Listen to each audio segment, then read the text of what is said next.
Hey friends, what's happening? It's Dr. Heather here, live from Ask Dr. Heather, also known as the Keto Doc. Happy Friday to everyone. I thought I'd just check in here. I promised you every week when I did my OMED, I would check in with you. So if you're doing an OMED one time a week with me, let me know what day you're picking.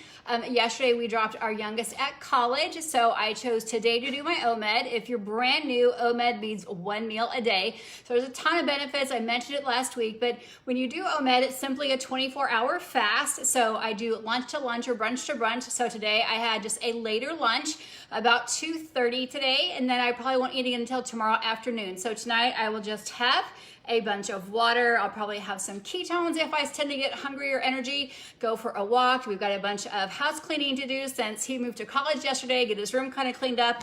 Then tomorrow I'll probably have some coffee with some little bit of fat in it, maybe not, depending on how I feel, and some water. And then tomorrow afternoon we'll probably do some light barbecuing here. It's nice on the weekend here on Saturday. So when you're doing an OMED or when you're letting your body rest in that fasting state, it gives your body time for your blood sugar to reset, your stomach time to reset, your body to do a little bit of spring cleaning, kind of like we're doing in Isaac's room. But I also told some friends who messaged me like, what is going to be easy on the go?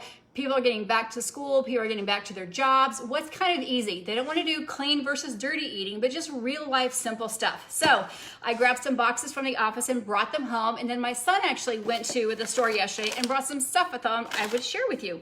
So he found these really easy on the go vegetables. When you're looking at frozen vegetables, it's nature's way of saying pause or freezing. So you talk about canned versus fresh versus frozen. Well, of course, we generally prefer fresh, homegrown first, or local markets are still growing stuff around here. Then frozen is best if you didn't home can it yourself. When you're looking at vegetables, you just want to pick things. And I think these are great because it really teaches you what a serving size is. Oftentimes we get confused on a serving size, and it just tells you that these are strictly ingredients, just green beans. So it's awesome. So these are just green beans. This is just butternut squash. And you can boil these, you can microwave them. I'm not a huge microwave fan. However, it's better on the go. Sometimes getting vegetables is better than no vegetables. So love it. He also picked up some Brussels sprouts. So super proud of him for picking up those as well. So again, single serving size, it's just Brussels sprouts. You could also just let these thaw like in your lunchbox or your work box at wherever you're working from, maybe from your car, wherever you're working. But you could also just eat these at room temperature. You wouldn't even have to microwave them.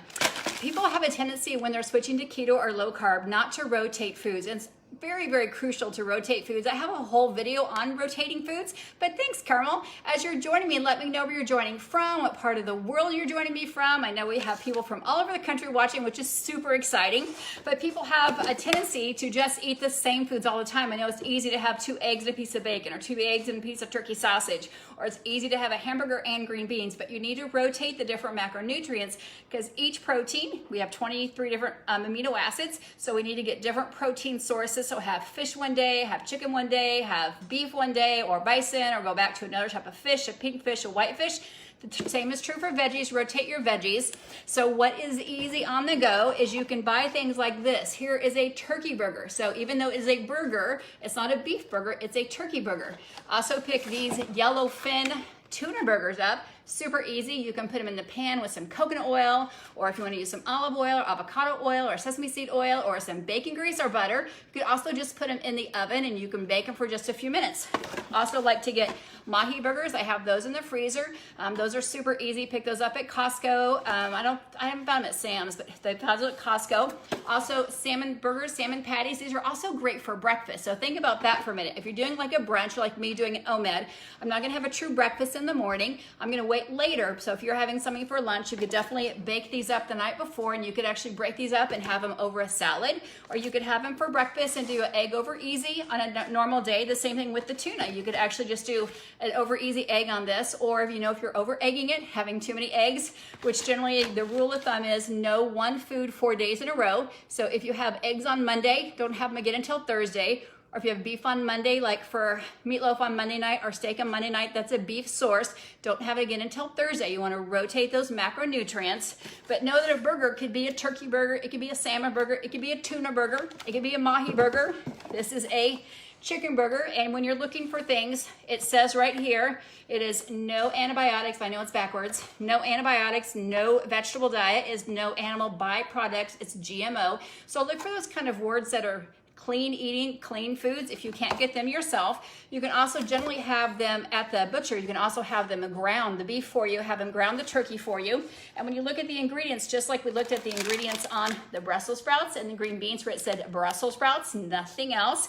The same thing is true when you look at your meats or kind of some prepackaged foods. It normally is going to have some salt in there. It's just a preservative. Sometimes it may have some water in there so it's not so dry, because sometimes turkey burgers can be dry. But it's going to say no artificial ingredients and no hormones in use, no steroids in use. That's right here in the printing. So look for those type of things. Just take a minute while you're at the store or while you're ordering online. I'll snap a picture of these down below because I know a lot of people are doing online ordering. And when you go to the store, just look for some of these healthy lines and they're going to lead you to them that don't have those preservatives.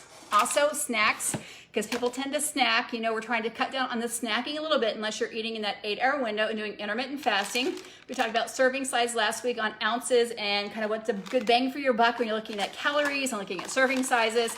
Again, we're looking at making some kind of fun trail mixes as kids get back to school. Something sweet like some dark chocolate chips if you had them, some cocoa nibs, but they're super bitter, but you could definitely mix those up. You could take some pistachios, some coconut flakes. The great thing about coconut flakes is you can actually bake them or toast them on almost on broil, about 450 to 500 degrees.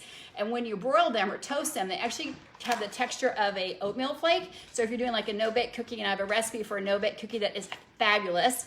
A couple other recipes using toasted coconut, but it takes on that texture of an oatmeal. So if you're making like a no-bake oatmeal cookie, you can substitute it out for just using toasted coconut. Or you can use like a trail mix, or if you have a granola bar recipe that calls for using oatmeal, you can actually just substitute out for buying coconut flakes.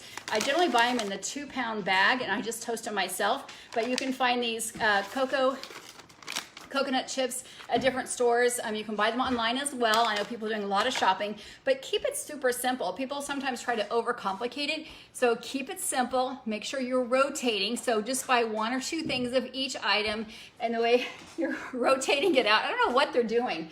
What are they doing? Can you learn how to shut the name door?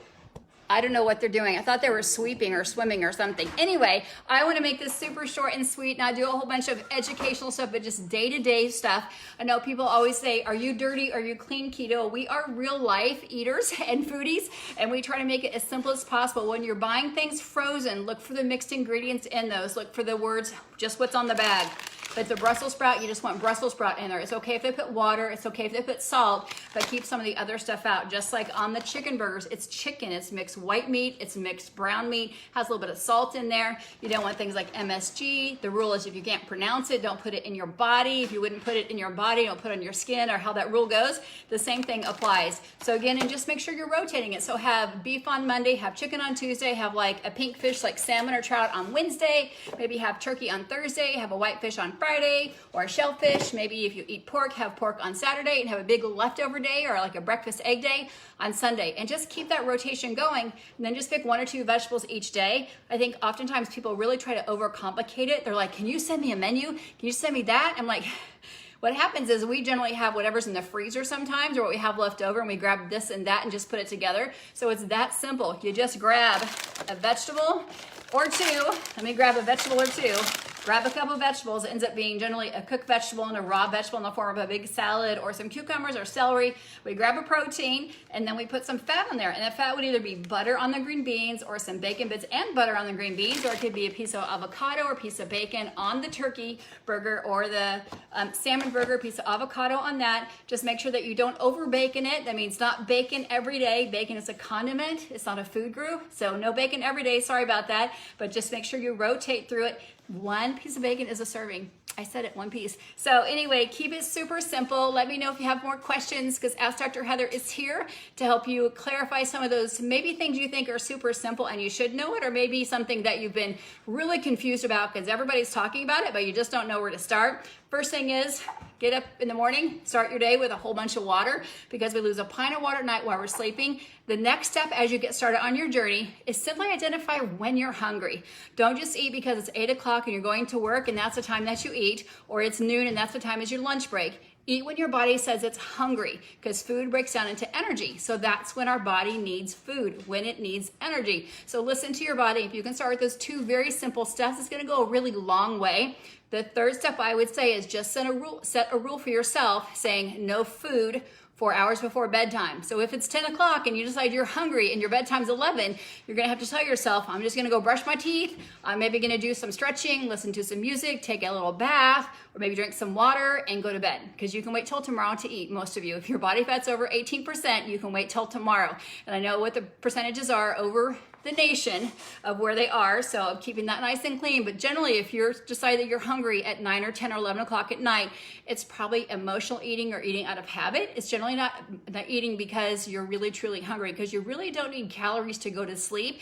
You really need your body to rest and digest. That means the food that you ate 4 hours prior takes about 4 hours to actually clean everything through. So if you eat at 6 p.m., by 10 p.m., everything should be digested all the way through your body, and then you should be ready to have a nice night's sleep. So again, my name is Dr. Heather Carden. Thanks for joining me here. Let me know if you have some questions. I do want to say celebration and congratulations to everybody who is on day 9 of our 10-day keto kickstart, because tomorrow's day 10. And if you are joining us on our 60-hour keto reboot, which is our monthly kind of fasting mimicking diet that we do. It's not to be confused with Dr. Victor Longo's diet, which is a fasting mimicking diet, but we do a 60-hour reboot. And if you can't do 60 hours, that's okay. We can start with 18, start with 36, or if you join me in the weekly OMED, which is our 24-hour fast. So every day we do an 8-hour intermittent fasting window, so eat in an 8-hour time frame. So like 10 a.m. to 6 p.m. is 8 hours. And then one day a week, do a 24-hour OMED, 1 meal a day. So a brunch to brunch, lunch to lunch, however that works for you. And then one time a week, we do a 60-hour reset just to help our body be super healthy, let our immune system kind of reset, let our digestive system reset, let everybody, it's kind of like a spring cleaning inside and out. If you want more information, just put info down below and I'll be happy to answer those questions. You guys have an amazing Friday and we'll be seeing you soon.